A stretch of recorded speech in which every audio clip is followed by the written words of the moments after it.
اجانا من اثيوبيا، القات اجانا من اثيوبيا ولم ياتينا البن. بارك الله.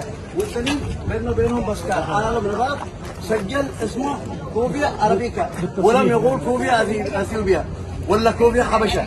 لماذا؟ لانه صنفها اول موجوده وجد في اليمن، وهذه معلومه يجب ان كل الناس ان تنقضها في جوجل. موجود في بها النماذج الاولى للبن باسم صنفها العالم باسكال، يفهموها ورفضوا اي كلام يقول لك انه البن العربي، والبن العربي هو بالذات اليافعي بن اصيل لم يتهجن الى الان، وانا انسان باحث بتاعت هذا الكلام، وفي ندوه البن قلت هذا الكلام في محاضره انه البن هذا بن عربي اصيل لم يتم تهجينه ولم يستطيعوا تهجينه، تم ودوا البرازيل وفشلت تهجينه، ودوا الى كثير من الاماكن وفشلت، لم يهجن وهو اصيل. والذي هرب من بعض المناطق الشماليه في عهد الاستعمار البريطاني وزرع في فيتنام وفي بعض المناطق، انما هذا لم يهجن، ولهذا ظل محافظ على قيمته وظل محافظ على نكهته. هذه معلومه للعلم. ما شاء الله، حفظك ربي ان شاء الله. اشكرك الف شكر.